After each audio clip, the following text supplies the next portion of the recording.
Demak, navbatdagi qilinishimiz kerak bo'lgan ishlardan biri bu javob tugmasi uchun kod yozishimiz kerak. Ya'ni javob tugmasini bosganda o'sha javob to'g'ri yoki noto'g'riligini tekshirish va keyingi savollarga o'tish kabi ishlarni amalga oshirish uchun skript yozishimiz kerak bo'ladi. Buning uchun game controller skriptini ochamiz va bu yerga yangi metod yozamiz. Private.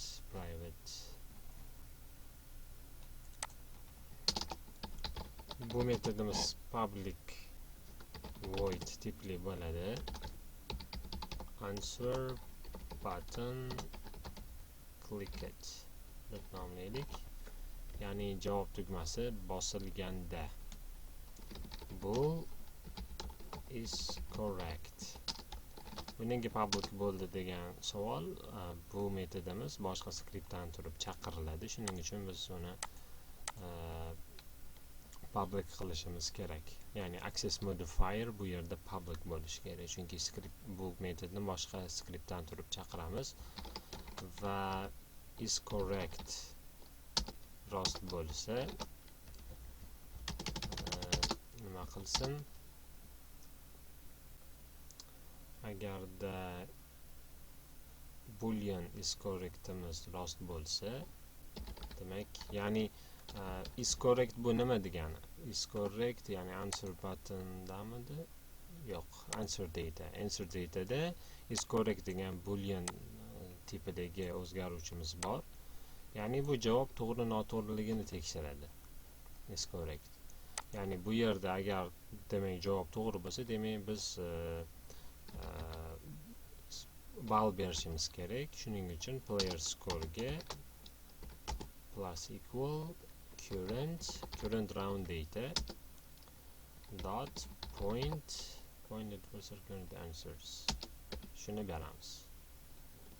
Xo'sh, qani round datamizda points added for correct answers degan o'zgaruvchimiz bor, int tipidagi. Ya'ni mana shu bitdagi yoki ma'lum bir o'zini qiymati bor. O'sha o'zini qiymati 3 bo'lsa, har safar 3 tadan qo'shiladi. O'zini qiymati 1 bo'lsa, har safar 1 dan qo'shilib borilaveradi. Demak, round datamizdagi mana shu o'zgaruvchi har safar to'g'ri javob berilganda o'zini qiymati nechaga teng bo'lsa, shuncha barobaridan oshib boraveradi. Endi yangi o'zgaruvchi e'lon qilishimiz kerak ekan. Buni public text score display text deylik. Score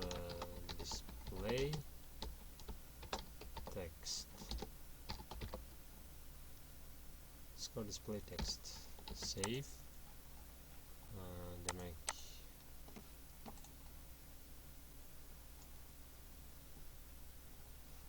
bu yerga endi o'sha nima deydi, o'sha natijani oshgan skorni, ya'ni ballni yoki pointni biz displayda ko'rishimiz kerak.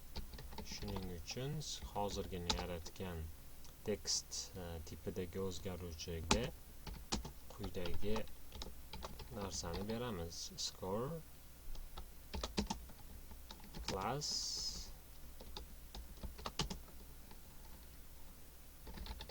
player score to string. Buncha to'g'ri yozildi. Xo'sh, to'g'ri. Xo'sh, buni ikki xil tarzda ya'ni hozir player score da o'sha oshgan qiymat bor. Ana o'sha oshgan qiymatni esa biz score display text public o'zgaruvchisiga berdik. Ana endi u ekranda o'sha displayda ko'rinadi. Buni boshqa yo'li ham bor. Ya'ni score degan, ya'ni mana bu score degan yozuvni ekranda ko'rsatish uchun boshqa ishni qilsak ham bo'ladi. Buning uchun biz o'sha yana public text tipidagi static o'zgaruvchi e'lon qilamiz tepadan va shu score degan so'zni unga beramiz. Bu ikkita kod yozib, ikki qator kod yozardik. Shunaqa qiladigan bo'lsak, hozirgi ishimiz bilan bir qator kod yozdik, ancha osonroq bo'ladi. Lekin baribir natija bir xil. Xo'sh, demak, yana if tekshiramiz. Question pool katta bo'lsa, question index plus 1dan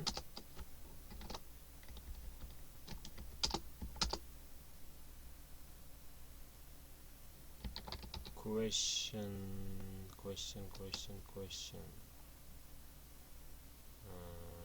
nima qilamiz? Question index plus va bu yerga show question metodini yana chaqiramiz.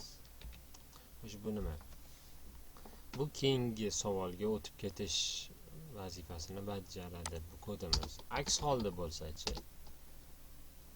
Aks holda bo'lsa, biz tugatishimiz kerak.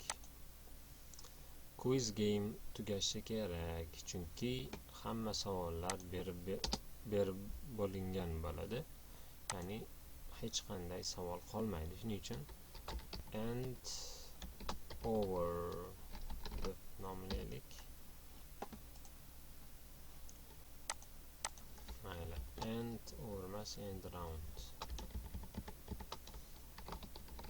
And round, ya'ni roundni tugatishimiz kerak bo'ladi. Ayni paytda bunday metod yo'q, shuning uchun bu qizil bo'lib qoldi.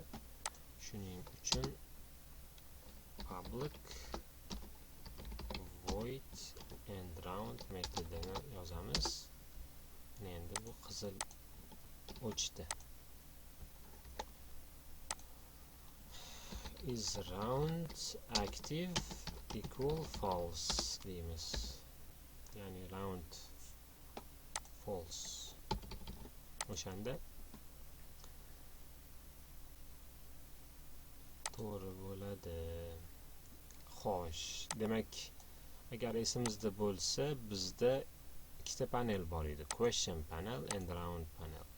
Agar men buni aktiv qilsam, o'sha round over paneli namoyon bo'ladi. Xuddi shu active deactivate shu kodni yozishimiz kerak bo'ladi hozir. Ya'ni savolni tugaganda mana bu panelimiz aktiv bo'lishi kerak. Round va question panel deactivate bo'lishi kerak. Shu narsani shu yerga yozib qo'yishimiz kerak bo'ladi. Qayerda xato bo'ldi? Hammasi to'g'ri.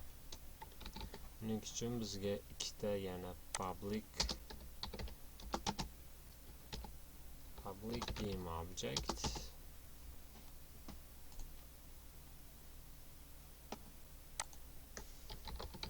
question display panel kerak bo'ladi va shu bilan birga public game object round over display panel. Ikkita shu narsa kerak bo'ladi. Xo'sh, pastga qaytamiz. Round and round false set active false qilamiz va round over display panel set active true qilamiz. True bo'ldi. Save qilamiz. Demak, question panelni deactivate qildik, round over panelni activate qildik.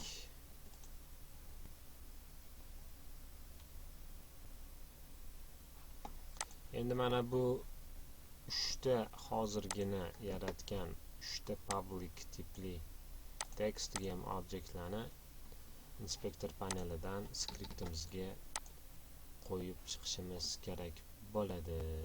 Game controller mana bu yerda 3 ta o'zgaruvchi paydo bo'lib qoladi. Hozir skriptni save qildim, lekin xato qatta xato.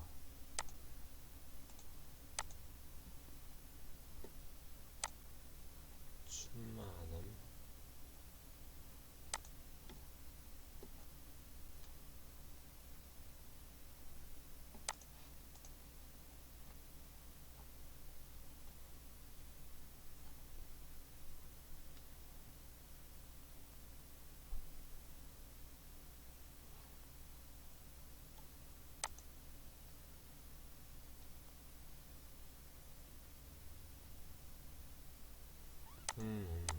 Bu yerda xato ketibdi. Text bo'lishi kerak.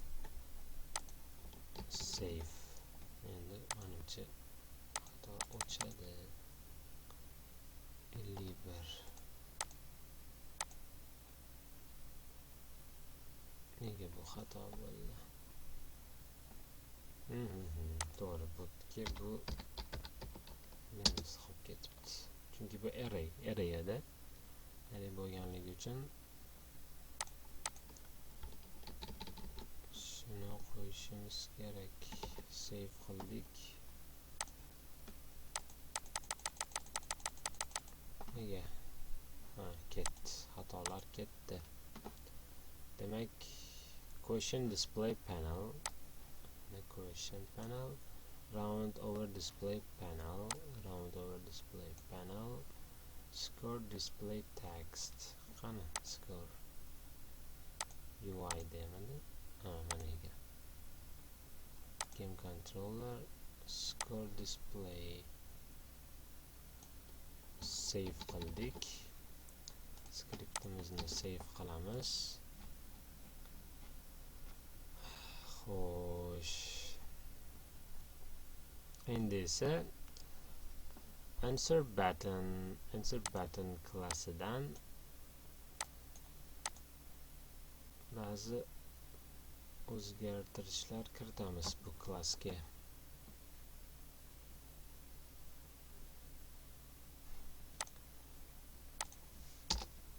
Private game controller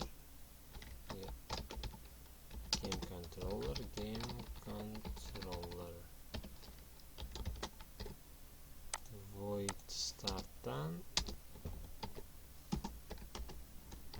find object of type game controller reference beramiz, ya'ni bu game sahnasidan game controller obyektini topib o'sha obyektni game controllerga beradi. Endi bemalol biz game controllerdagi public metodlarga, public fieldlarga bemalol murojaat qilishimiz mumkin bo'ladi.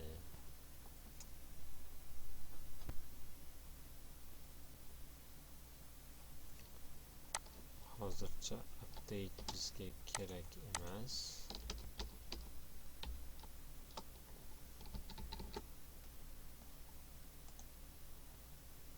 Bu yerga public void handle click metodini yozamiz. Game controller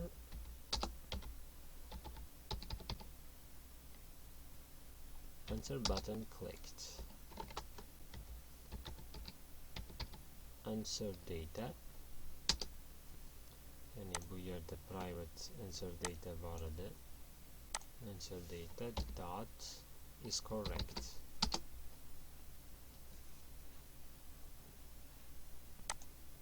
Va save qilamiz. Ya'ni hozirgina yaratgan hozir nimani yaratdik? Mana bu metodni biz answer buttondan turib chaqirdik. Endi shu handle click metodini on clickdan buttonni o'ziga berishimiz kerak bo'ladi.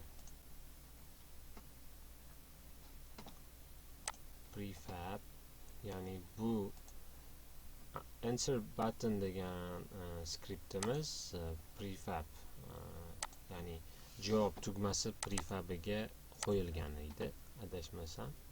Mana answer button, bu answer button obyektiga, ya'ni prefabga berilgan edi. Bu yerda o'ng klik bor, plusni bosamiz va mana shu skriptni bu yerga berishimiz kerak bo'ladi.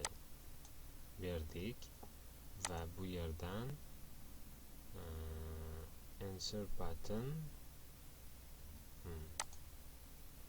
ya'ni shu metod, ya'ni qachonki prefab, qachonki button tugmasi bosilgan paytda aynan mana shu metod ishlasin. Qaysi metod? Handle click degan metod ishlasin degan handle click ishlasin degan buyruqni berdik hozir javob tugmasiga. Save qilamiz. Save qildik. Demak, endi sinab ko'rishimiz kerak. Hech qanday xatolar yo'q. Demak, scene persistent play. Start game. Qayerdadir xato sodir bo'libdi. O'sha xatoni topamiz.